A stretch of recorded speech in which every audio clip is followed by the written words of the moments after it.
ঢাকা যাইতে বসে কি হইলো। আর তাছাড়াও এর আগের ভিডিওতে আমি বলছি যে হচ্ছে ব্যাগট্যাগ গুছাইতে গুছাইতেই 11টা বেজে গেছিল আর 11টা 15তে ছিল আমাদের বাস। তাছাড়াও কি কি ঘটনা ঘটলো তাই নিয়ে আজকের ব্লগ। হ্যালো এভরিওয়ান, আসসালামু আলাইকুম। আমি Tasnim Akter Tahmina, Tahiz from Tahmina it's Taha's activity. আর হ্যাঁ, এই তো বাসে উঠে গেছি, কারণ টাইম এমন মানে তাড়াহুড়ার মধ্যে ছিলাম যে কোনো মানে রিক্সায় টিক্সায় ভিডিও করা হয়নি। আর তাছাড়াও যখন কাউন্টারে নামলাম তখন এসে দেখি যে হচ্ছে দুইটা বাস, একটা 11টা 15-র, একটা 11টা 30-এর।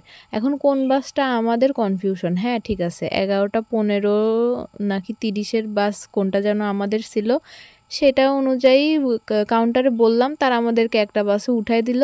এখন উঠে দেখি সেটা এসি বাস, কিন্তু আমরা তো এসি বাস বুক করিনি। কারণ আমাদের শুধু আমরা না, আমার একটু সমস্যা হয়, তাছাড়াও বাচ্চার জন্য দেখা গেল যে এসি বাসটাই ঠিক, কারণ বাইরের বাতাসটা জোরে এসে লাগে, তো এসি বাসটা বাচ্চার জন্য ঠিক আছে, কিন্তু আমার ক্ষেত্রে একটু কষ্ট হয়ে যায়।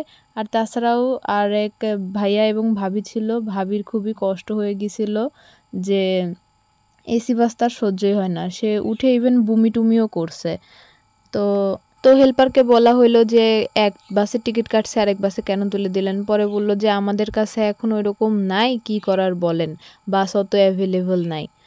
পরে তাদের দোষের জন্য আমাদের একটু সাফার করতে হইলো, এই আর কি। তারপরে এইভাবে বাস চলতে চলতে হোটেলে এসে থামলো, ভাইয়া ভাবি নিচে নামেনি, আমরা নামলাম, আমরা দুইজন ফ্রেশ হইলাম। একবার আমি গেলাম, আমার হাজবেন্ড বাচ্চা এবং আমার ব্যাগ রাখলো, পরে ও গেল, আমি দুইটার জিনিস রাখলাম।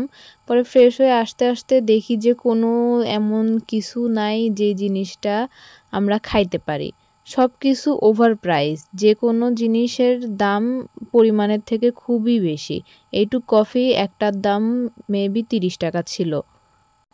কোনো বার্গার স্যান্ডউইচ কোনো কিছু নেওয়া যায় না। তারপরেও একটা স্যান্ডউইচ নিছিলাম আর দুইজন দুইটা হচ্ছে কফি নিছিলাম, মানে একদম গলা কাটা দাম সব কিছুর। তো ফুড ভিলেজ তো উঠায় দিছে, আগে ফুড ভিলেজ ছিল, এখন এই ন্যাশনাল ফুড ভিলেজ হয়েছে। এটার মানে কোনো কিছুই জাতের না।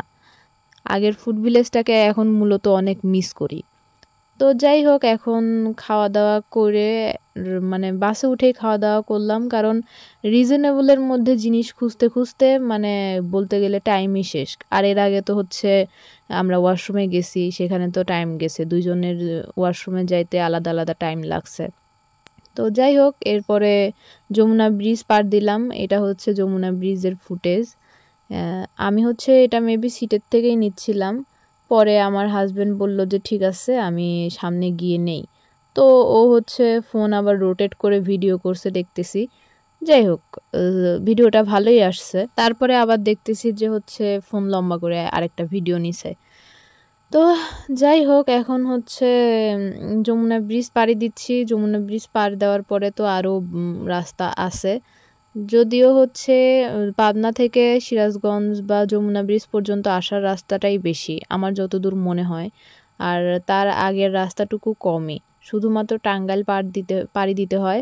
কিন্তু পাবনার থেকে যখন আমরা রওনা দেই, পাবনার ওই মাথার থেকে একদম পুরো পাবনাটা পাড়ি দিয়ে সিরাজগঞ্জ পাড়ি দিয়ে তবেই যমুনা ব্রিজ, এটার রাস্তাটুকুই বেশি, আর তারপরে রাস্তা তো কমই। যাদের বাসা সিরাজগঞ্জে তাদের এই জন্য সুবিধা, মানে ঢাকা থেকে সিরাজগঞ্জ কাছে। আর এই সেই ফালতু একটা মানে স্যান্ডউইচ, মানে এটার ফিলিংস যে দিছে, চিকেন স্যান্ডউইচ, মানে দাম দিয়ে কিনছি তো জিনিসটা হচ্ছে একটু জাজ করে খাচ্ছি।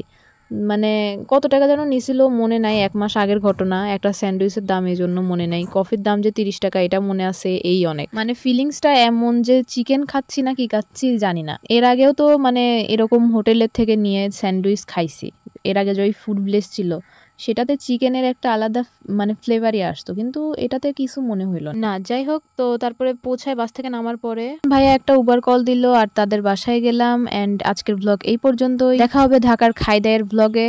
আমার পেজ আর চ্যানেলের সাথেই থাকুন। আল্লাহ।